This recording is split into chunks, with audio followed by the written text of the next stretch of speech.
4160 holley, but not a standard one. This is a emissions carburetor. So the number on this is 0-8453.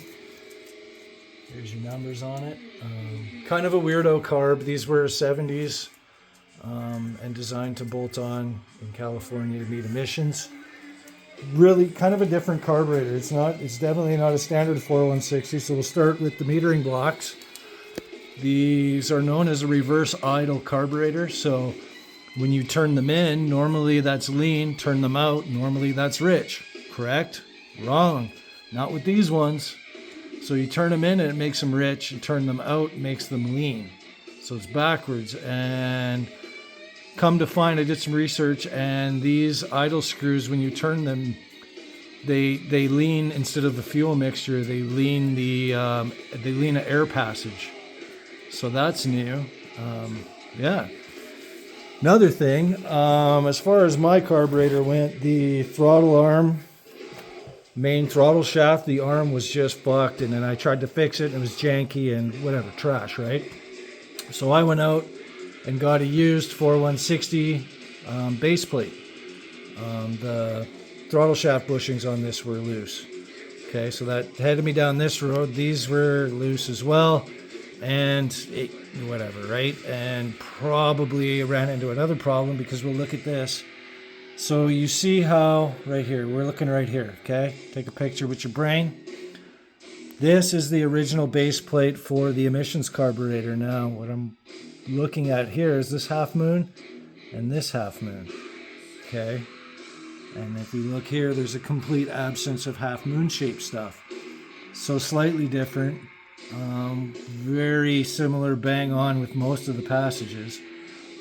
The only thing missing, see, we have a little hole here, little hole here.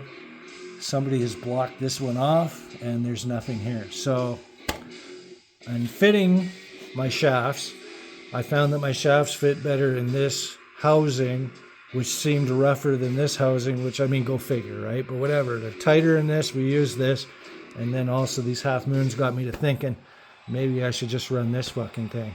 So, and then also, if we look here, these are the secondary throttle plates on a standard 4160, and these are considerably thicker than these ones. These are also steel. These ones in the emission carburetor are aluminum and thinner, so that's different. So, and then also one thing I did, we'll look at this here.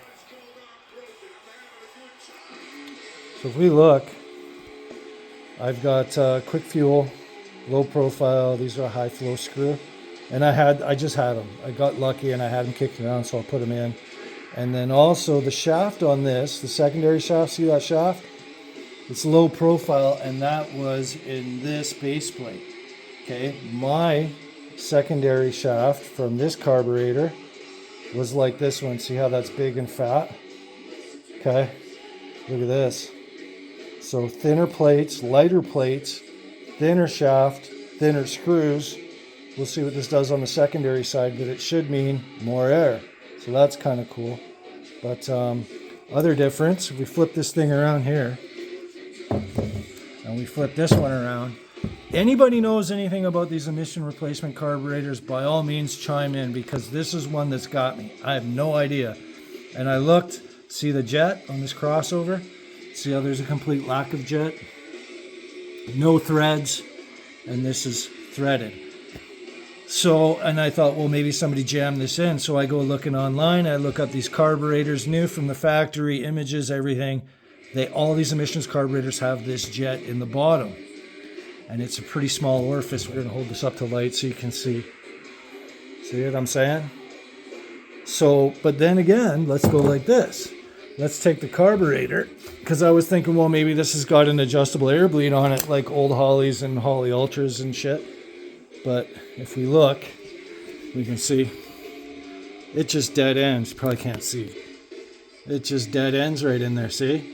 There's no hole. So, again, I'm not sure what the hell's going on here. If we look down in here, there's a hole here. See that passage down in there? You can just kind of see it. So I'm not sure what in the fuck is going on. But again, that's more shit that led me down the road of using this plate versus this plate. So again, if anybody knows anything about these carburetors, please chime in. They're kind of cool. One more thing. These run a tube. See the brass tubes? They run a tube style accelerator pump squirter. So again, different than a standard Holley. There's a lot of little nuances with these 4160s that make them different, and I really don't know how interchangeable they are. For one thing, I probably wouldn't go interchanging the base plate again. I think I introduced more problems installing that than I ever, any solution I got. So anyway, we're going to put this together, run it on our F-150. This is a carb converted truck, and if you've never seen my videos, like, follow, subscribe, and if you know anything about these emissions carburetors, by all means, comment, because there is no information out there on these carburetors near as I can tell. And yeah, anyway, thanks.